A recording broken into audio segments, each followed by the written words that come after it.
کہ یہ کلیئر کر دیجئے کہ پرائم منسٹر آج ویسے تو بحیثیت عام شہری نواز شریف گئے ہیں، تو آج میں پرائم منسٹر کا لفظ اس پیشی کے لیے استعمال نہیں کروں گی، مجرم کی حیثیت سے گئے ہیں، ملزم کی حیثیت سے گئے ہیں، یا پھر ایک گواہ کی حیثیت سے گئے ہیں؟ دیکھیں، آپ نے ٹھیک کہا کہ اس وقت کوئی ایف آئی آر نہیں کٹی ہوئی، کوئی مقدمہ سچ درج نہیں ہے۔ سپریم کورٹ نے ایک قسم کی فیکٹ فائنڈنگ چاہی ہے تاکہ اس کے بعد سپریم کورٹ یہ فیصلہ کرے کہ آگے کیا ہونا چاہیے۔ اب اس فیکٹ فائنڈنگ کو آپ تفتیش کا نام دے دیں، اس تفتیش کے دوران مختلف لوگوں سے سوال جواب کیے جا رہے ہیں، ان سب کو ہم انفارمنٹ بھی کہہ سکتے ہیں، ایک طرح سے اطلاع کنندہ آپ کہہ لیجئے۔ یہ وہ لوگ ہیں جن سے جے آئی ٹی یہ سمجھتی ہے ان کو کوئی مفید معلومات حاصل ہو سکتی ہیں۔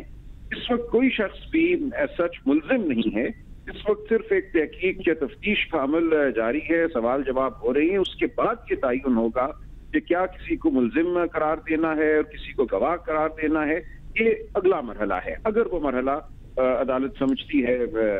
لانا ضروری ہے۔ تو اس وقت صرف یہ ایک انکوائری آپ اس کو کہہ لیں، اصطلاح کی اگر زبان استعمال کرنا ہو، جس میں صرف ایک چھان بین ہو رہی ہے اور معلومات اور مواد کو اکٹھا کیا جا رہا ہے۔ ٹھیک ہے، دوسرا sir question, and that is my final question, جو کہ آگے میری اس ٹرانسمیشن میں مجھے بہت مدد دے گا بڑھانے کے لیے، اس لیے مشکل سوال آپ کے سامنے سر ٹاس کروں گی۔ I think so this is a bouncer, let's see how you play this bouncer. Sir تھوڑی سی رہنمائی کیجیے۔ سر اس وقت ہم دیکھ رہے ہیں کہ پی ایم ایل این کے لیے حالات جو ہیں وہ کچھ اچھے نہیں جا رہے، قانونی طور پر بات کر رہی ہوں، کیونکہ آپ قانونی طور پر ہمارے لیے آسانی سے ہم یہ چیز سمجھا سکیں۔ اس کی میں ایک ایگزامپل آپ کو سر دیتی ہوں کہ جو بھی P M L N application دے رہی ہے نا، یا جو بھی کمپلین دے رہی ہے، اس کو اچھے سے انٹرٹین نہیں کیا جا رہا۔ کس طرح سے انٹرٹین نہیں کیا جا رہا؟ تصویر والا معاملہ ایک لے لیجئے، تصویر آتی ہے، اس کے اوپر رپورٹ تو خیر آ گئی، جی کلپریٹ ہو گیا، اس کو سزا بھی مل گئی، ہمیں وہ بتایا نہیں گیا کہ کون ہے کلپریٹ اور کیا سزا ہوئی، لیکن عدالت کے جو ریمارکس آئے ہیں سر وہ بہت زیادہ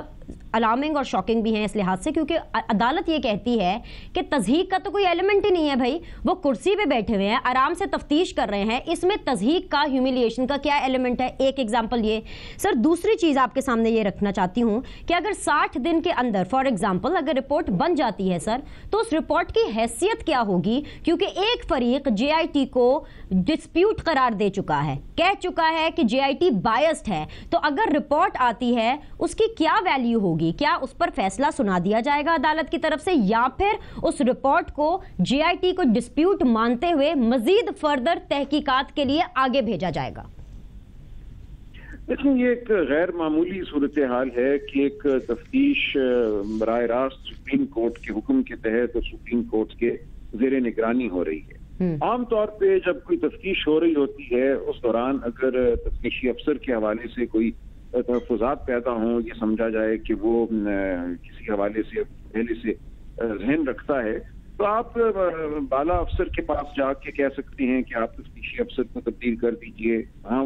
پذیرائی نہ ہو تو عدالت میں جا سکتے ہیں۔ اب یہاں صورتحال یہ ہے کہ سپریم کورٹ کے اوپر تو کوئی عدالت ہے نہیں، اس جے آئی ٹی کو مقرر کرنے والی بھی سپریم کورٹ ہے، اور سپریم کورٹ نے بہت چھان بین کر کے اپنی تسلی کر کے لوگوں کو اپوائنٹ کیا ہے۔ تو یہ ایک دشواری ضرور ہے یہاں کہ اگر آپ کوئی اعتراض اٹھاتے ہیں تو اس کو میڈیا میں، عام ذہن میں یہ سمجھا جاتا ہے کہ سپریم کورٹ کی پہ اعتراض اٹھایا جا رہا ہے، کیونکہ جے آئی ٹی براہ راست سپریم کورٹ کی قائم کرتا ایک ٹیم ہے، اس لیے یہ مشکل بالکل آ رہی ہے، اور سپریم کورٹ بھی اپنی متعین کردہ ٹیم کو آسانی سے تبدیل کرتا نظر نہیں آتا، کیونکہ سپریم کورٹ کی اپنی ساکھ بہرحال ملوث خاطر رہنی چاہیے۔ یہ صورتحال ایک دشواری کی ہے، اور اسی لیے یہ بحث شروع دن سے ہوتی رہی کہ کیا کوئی تفتیش، کیا کوئی اس قسم کا معاملہ جہاں ایک حتمی فیصلے کی بات بھی ہو، سپریم کورٹ کی سطح پہ ہونا چاہیے یا کسی ماتحت سطح پہ ہونا چاہیے، تاکہ جوڈیشل ریویو کا، اپیل کا جو حق ہے وہ قائم رہے۔ تو یہ ایک تو دشواری اس وجہ سے پیش آ رہی ہے کہ سپریم کورٹ کی اپنی ساکھ، سپریم کورٹ کے قائم کردہ لوگوں کی ساکھ، ان سب کو زیر بحث لانا بہت مشکل کام ہے۔ بالکل، thank you very much for your valuable comment Salman Akram Raja sahab, بہت بہت شکریہ۔ چلیں جی ناظرین،